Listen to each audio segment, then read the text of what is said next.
আমি মনে হয় মরে যাচ্ছি, আমাকে একটু দাও। তুমি এত সুন্দর কেন? আমি কোনোদিন ভাবিনি তুমি এত সুন্দর হবা। এত সুন্দর হওয়ার কোনো অধিকার নেই তোমার। তুমি এত ফর্সা কেন? পড়ে গেলাম না একটা বিপদে। আমাদের বিয়ের দিন কোনো ছবিতে তো আমাকে খুঁজে পাওয়া যাবে না ফর্সা না। জুই, আমি ভাবছিলাম একটা শ্যামবর্ণের মেয়েকে বিয়ে করবো, আমার সাথে এটা কি হলো? তুষার রাজ্যের রাজকন্যাকে ভালোবেসে ফেললাম। এটা পাবো রাজকন্যা, তুমি আমার জীবনের থেকে একটু বেশি আর আমার স্বপ্নের থেকে একটু কম। এর মানে কি জানো? যখন যখন আমি তোমাকে নিয়ে স্বপ্ন দেখবো আমাকে ডিস্টার্ব করা যাবে না। আমি কি আসলে হাসবো না কাঁদবো আমি কিছু বুঝতে পারছি না। এত সুন্দর, সেটা ইচ্ছা করো। এতটা গভীর প্রেমে কিভাবে পড়ে?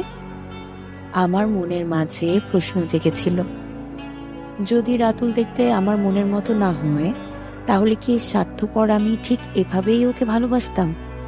হ্যাঁ, এসব এখন ভেবে কি লাভ? পেয়েই তো গিয়েছি রাজপুত্রকে।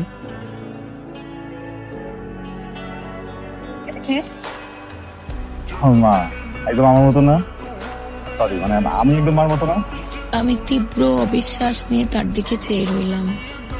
কথাগুলো যেন কণ্ঠে আটকে গেল। আমার দুনিয়া ভেঙে যাচ্ছে। মনে হচ্ছে আমার কম্পিত কণ্ঠস্বরের সাথে দুনিয়াও কম্পিত হচ্ছে। তোমার মার স্মৃতিতে স্মৃতি, তুমি সনাতন। লেট মি এক্সপ্লেন, আমি এটাই তোমাকে বলছি। তবে 1 মাস কাটার পর একদিন হুট করেই রাতুলের সাথে দেখা মিলল। সে আমার ভার্সিটির গেটের সামনে দাঁড়িয়ে, চুল উস্কো খুস্কো, চোখের নিচে বেদনার কালো ছাপ, জামা কাপড় অবিন্যস্ত, হাতে জ্বলন্ত সিগারেট। তার এই বিধ্বস্ত চেহারা দেখে হৃদয়ে গলে গেল আমার। আমি আর স্থির থাকতে পারলাম না, দূরে দাঁড়িয়ে থাকতে পারলাম না, এড়িয়ে যেতে পারলাম না। আমি তোমাকে অনেক ভালোবাসি জুই, তুমি আমাকে একটু ভালোবাসো না প্লিজ। আমি ইগনোরেন্স দিতে পারতেছি না, জীবনে বেঁচে থাকাটা অনেক কঠিন হয়ে যাচ্ছে। আমার জন্য তো বেঁচে থাকাটা অনেক জরুরি জুই, প্লিজ। আমি না পারতেছি না, বুঝছো? আমি অনেক ট্রাই করছি, কেউ হচ্ছে না। প্লিজ আমার সাথে থাকো প্লিজ।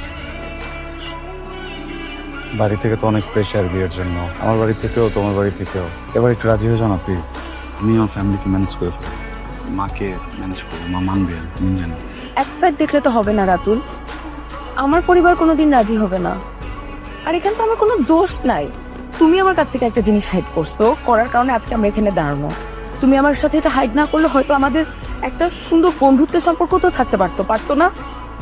আজকে এখানে যে আমরা দাঁড়াইছি, এখানে কার দোষ? এখানে আমার কোনো দোষ?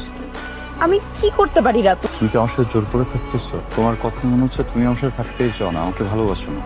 তোমার তাই মনে হয়? রেগে যাচ্ছ কেন? রাগ করার মতো কথা বললে আমি কি বলবো তোমাকে? তাই আমি মোটেও রেগে যাচ্ছি না, কিন্তু জানো এই টপিকটা নিয়ে কথা বলতে আমার সামান্য পরিমাণ ভালো লাগে না।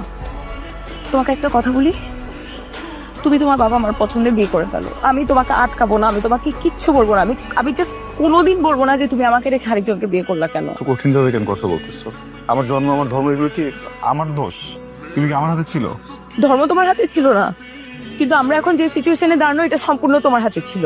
তুমি জাস্ট আমাকে হাইড না করলেই পারতা, কিন্তু না, তুমি তোমাকে ফাঁসাইছো। তুমি যখন আমাকে ফাঁসাইছো তখন তোমার মনে ছিল না? আমি তোমাকে ফাঁসিয়েছি? হ্যাঁ, তুমি আমাকে ফাঁসাইছো।